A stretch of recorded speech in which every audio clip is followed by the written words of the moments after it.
নবীদের মধ্যে সবচাইতে জবরদস্ত পয়গম্বর ছিলেন মুসা আলাইহিস সালাম। বড় মেজাজওয়ালা নবী, রেখে যেতেন খুব বেশি। থাপ্পড় মেরে একবার ফেরাউনের বাবুর্চিকে মেরে ফেলেছিলেন। অনেক শক্তি আল্লাহ তাআলা তাকে গায়ে দিয়েছিল। তিনি একবার আল্লাহকে আবদার করে বসলেন, রব্বি আরিনি আনজুর ইলাইক। আল্লাহ, আপনি বলেছেন আপনারা দেখা যায় না, কিন্তু আমি দেখতে চাই। আমি কি করতে চাই? জোরে বলেন। আল্লাহ বললেন, লান তারানি, never you can see me, never you can see me. তুমি আমাকে দেখতে পাবে না, কারণ আমাকে দেখা যায় না।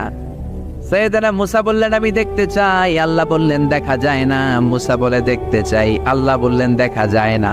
মুসা আলাইহিস সালাম বললেন, কথা বলেন না কেন?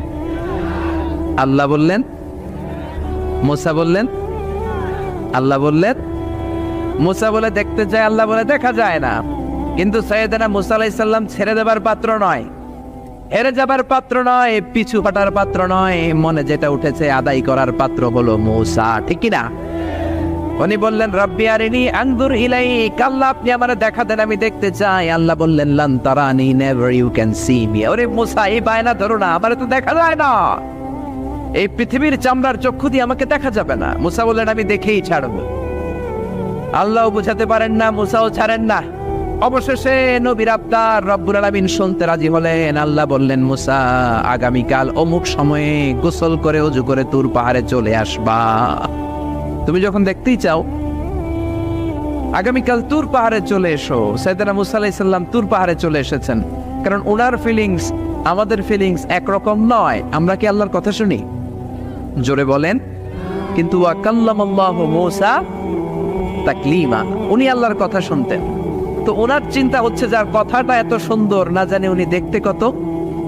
সুবহানাল্লাহ বলবেন না? আল্লাহ বললেন, মুসা, আগামীকাল আসো, তুর পাহাড়ে আসো। সাইয়েদনা মুসা আলাইহিস সালাম তুর পাহাড়ের উপর চলে গেলেন। আল্লাহ বললেন, মুসা, এটা যেন তেন কোনো খেলা না। আবার তোমারে জিজ্ঞেস করতে চাই, আসলেই তুমি দেখতে চাও কিনা? মুসা আলাইহিস সালামের এক কথা এক দাবি, দেখতে চাই। এক কথা এক দাবি, সেটা কি? আমি দেখতে চাই খোদা, আমি দেখতে চাই আপনাকে। আল্লাহ বললেন, মুসা, এটা সাধারণ খেলা নয়, এটা বিপিএল এর খেলা নয়, এটা আইসিসি নয়, এটা ফিফার খেলা নয়, এটা মুসার সাথে বিশ্ব গভর্নমেন্টের খেলা, ঠিক কিনা? এটা সাধারণ খেলা না। It's a very dangerous game. তুমি যদি স্টার্ট করো, you have to go until the last moment. শেষ পর্যন্ত তোমাকে যেতে হবে, ঠিক কিনা? মুসা আলাইহিস সালাম এক পায়ে খাড়া। সাইয়েদনা মুসা বললেন, আমি রাজি। আল্লাহ বললেন, ওকে, তাহলে খেলা শুরু করে দিলাম।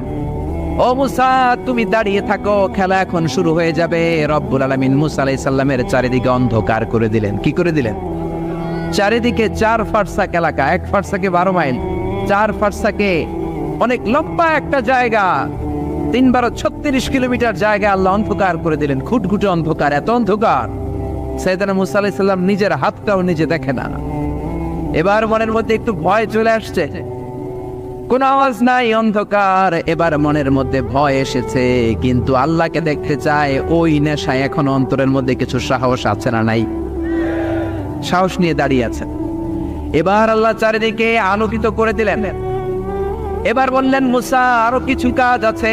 তোমার চারদিকে 4 ফারসাক এরিয়ার মধ্যে কোনো প্রাণী থাকতে পারবে না। কোনো মশা থাকবে না, মাছি থাকবে না, ইঁদুর থাকবে না, ব্যাঙ থাকবে না, পাখি থাকবে না। সবগুলো পশু আর প্রাণীকে বললেন, আল্লাহ বললেন, তোমরা বাইরে চলে যাও, বাউন্ডারির বাইরে চলে যাও। বাংলাদেশের সাথে ইন্ডিয়ার খেলা, আপনারা দর্শক মাঠে ঢুকতে পারবেন? বলেন, ঢুকলে খেলা হবে? খেলাইটা হবে?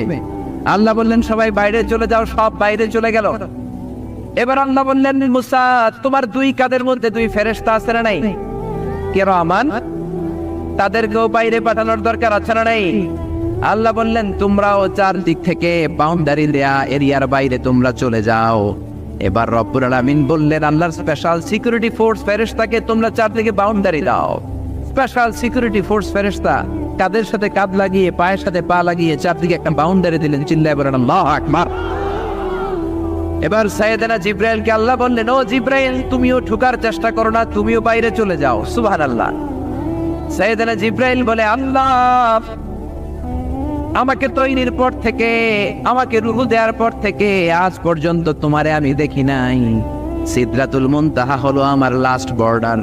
ওই বর্ডারে কান লাগিয়ে তুমি যা বলো শুনি, ওই কথাগুলো নবীদের কাছে পৌঁছে দেয়, এটাই আমার ডিউটি। আজ পর্যন্ত আমিও তোমারে দেখি নাই, তোমার নূর এখনো দর্শন লাভ করি নাই, আমিও দেখতে